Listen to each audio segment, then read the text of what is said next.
So good morning, one and all present here today. I welcome everyone to the webinar series organized by the Department of Chemistry, Royal School of Applied and Pure Sciences, Assam Royal Global University. It is said that great historical progress always happens after major disasters. So during this pandemic period, it is necessary for us as academicians to continue our duty through various online platforms. As education is a never-ending process, so our university is conducting a series of lectures with eminent speakers for keeping us up to date with information. Thus, on a brighter side, this lockdown has provided us with an opportunity to look into some of the important things that were previously ignored, be it in industry, economy, or in academic sectors. Assam Royal Global University, situated at Guwahati, is a leading university of northeastern region committed to maintain exceptional undergraduate and postgraduate instructions. With experienced faculty and world-class infrastructure and facilities, Royal Global University is one of the finest universities of the country. The faculty members work closely with students to solve major scientific, technological, and social challenges. RGU ensures that its students are transformed into well-rounded, industry-ready individuals who are equipped to take on leadership responsibilities. Such objective is being achieved with constant effort and motivation of our Honorable Vice Chancellor, Professor S.P. Singh Sir. Professor S.P. Singh Sir has been associated with the Royal Group from its inception in 2009 as the founder director of the institution. He further moved to MIT University Group in 2013 and joined as the Senior Vice President Academic of the group and was responsible for functioning of 6 MIT campuses situated in different parts of the country and abroad. He also served as the founder Vice Chancellor of MIT University, Chhattisgarh for almost 2 years before joining Assam Royal Global University in November 2016 as the founder Vice Chancellor. With this vision and hard work, the university has been ranked the #1 private university of Assam by Education World within a span of just 3 years. A geologist, MBA, and a law graduate with PhD in strategic management, Sir has been actively involved in various social and cultural activities since his university days. With this brief introduction, I would like to request Sir to make an opening remark. Over to you, Sir. Thank you so much, Dibrugarh. Good morning to everyone present.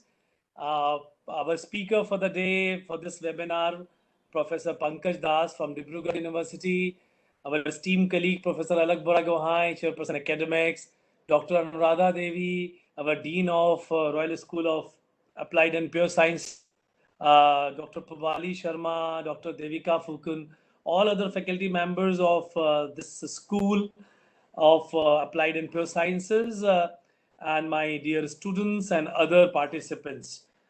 It's really a great feeling to attend this webinar and give some initial remarks because the topic is a little journal in perspective. I think I am able to give a few points from my side. And Professor Pankaj Das is a well-traveled man. He has done many things from France and Portugal, and finally, before joining Dibrugarh University, and he became full professor, I think, in 2014. I frequently visit to Dibrugarh University to attend Executive Council meeting. So next time I'm there, I would definitely love to meet you, Dr. Das. And as far as the topic is concerned about plagiarism, I would say that it is something which is very, very important for all the people in academic fraternity and otherwise also, because this was going on for a very, very long time. I know many of my teachers who have published book by cutting, pasting from different places. And I remember one of my professor has asked for a book from me because I was somehow working in one institution where very old books were available. And there was a very old book available on a particular subject. I don't want to embarrass him today, but then he asked for that book. And when I have given that book, within 3 months, he came with his book on that topic. And when I tried to catch up that what he has done, I found nothing more than just cut, copy, paste, and adding few things. So many books were written once upon a time, and many research papers were written once upon a time. Many articles were written once upon a time based upon cut, copy, paste, and that actually has bring a lot of shame to we academicians. And many of the vice chancellors have been caught later on by in the light of plagiarism. So it's very important topic, and I think as a copyright, as a IPR, we should not be using anybody else's idea without properly citing, referring, and other things. So it is very important topic in my opinion. But at the same time, I also have one other important issue in the name of copywriting and in the name of plagiarism. Many times, very good, innovative authors and writers also find handicap in writing things. They find it very handicapped because they have many ideas and they can generate few things. And then if you go for the plagiarism part, a lot of references need to be given, a lot of citation need to be given. If it is original idea, and many of the things, or maybe most of the things, have been understood by the author himself and has written, but he or she is having fear to publish it. So in that context, it is quite likely that whatever you want to publish require a lot of screening, and that may take lots and lots of time, and the publication becomes, at the back seat. And this happens with me. I have written 2 3 articles during this pandemic time, and still the screening of plagiarism is going on. Even if it is all original idea, I dictated it, but then when I got into the plagiarism check, we found that it is having 60%, 70% of the plagiarism. I don't know how. So these tools, what we have for the plagiarism check, what all we have with respect to different platforms for checking the plagiarism. And then if you check on one platform, again you check on that platform, the plagiarism increases because by that time data has been engulfed by that platform. So many things are there. So I'm very eager to hear from you. I will not be present for the whole webinar. I'm attending another one. So I'll be there for 10 15 minutes, then I'll switch. And but then I would love to see the recording. I think it has been recorded. I would love to see later on. So my best wishes to the organizers and best wishes to Dr. Pankaj Das. Thank you so much for inviting me and asking me to give initial remarks. Thank you so much. Thank you so much, sir. Your words are always inspiring to us.